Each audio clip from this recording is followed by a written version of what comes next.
Hola, hoy vamos a hablar sobre las monjas novohispanas. ¿Por qué? Estamos en tiempos de encierro y en otros tiempos también la gente se ha encerrado, ya sea por voluntad propia o forzosamente. Así que hablaremos de las monjas que escogen ese destino, que escogen encerrarse de por vida y ser las esposas de Cristo, como uno de los destinos principales de las mujeres de cierta posición social en Nueva España, es decir, las españolas, las criollas y en el siglo XVIII en el convento de Corpus Christi en la Ciudad de México de las nobles indígenas. Ahora, ¿cómo funcionaba? Las monjas que entraban al convento muy chicas, 13, 14 años, a veces más niñas, se les daba un paseo antes de entrar al convento a profesar los votos, se les daba un paseo por las calles novohispanas, completamente enjolladas, con sus mejores galas, con su mejor ropa, con las joyas más costosas que tuvieran, en un, digamos, alarde de despedirse del mundo y de las cosas mundanas. Y entraban al convento, pero no se imaginen una celda, a menos que fueran las capuchinas, que eran una regla mucho más rígida de la rama franciscana. No se imaginen un convento completamente pelón, con un crucifijo y un petate en el piso y un escritorito para escribir. Realmente la vida dentro de los conventos era mucho más compleja y mucho más rica de lo que uno podría imaginarse. Es decir, uno tiene en la cabeza la idea o esta pintura de Sor Juana muy famosa donde se ve con sus libros atrás escribiendo, y realmente había más que hacer en el convento.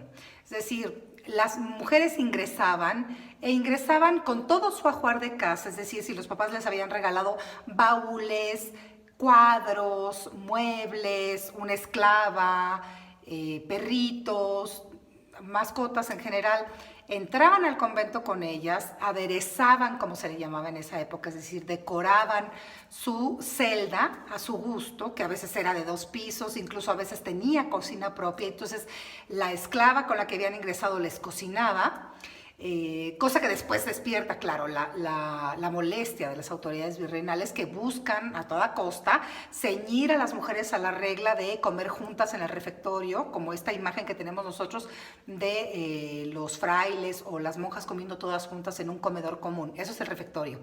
No reflectorio, refectorio. Y digo, se los aclaro porque luego, ay, ¿qué dijo? No le entendí mal, etc. Entonces, la vida era muy distinta como podríamos imaginarnos.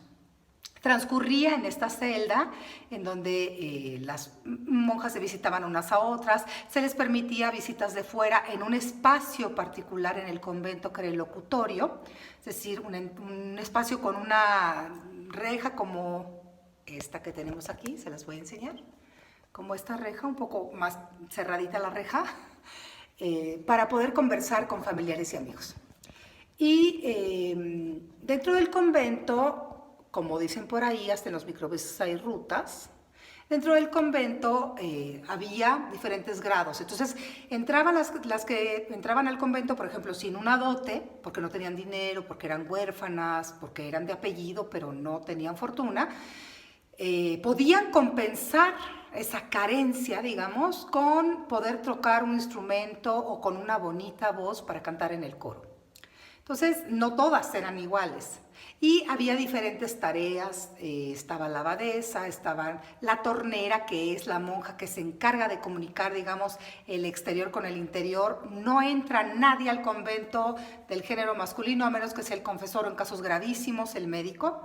Y una monja, una vez que ingresa al convento, no vuelve a salir nunca, a menos que sea para mudarse de convento, que esas son las pinturas que alguna vez han visto, cuando se van a fundar a otro convento, se hace una procesión solemne en la que llegan a otro convento, pero es como de, ay, me salí del convento, me fui de vacaciones, luego regresé, me quedé en casa de una tía y luego fui al convento. No, es salir y entrar al convento para fundarlo, porque es dedicar la vida a Dios, es ser la esposa de Cristo en toda forma y dedicar esa vida, la devoción, las actitudes, el estar en el mundo a la veneración de Jesucristo. Entonces, hasta aquí, espero que les haya gustado. La siguiente cápsula va a ser sobre una monja que no respetó esa regla.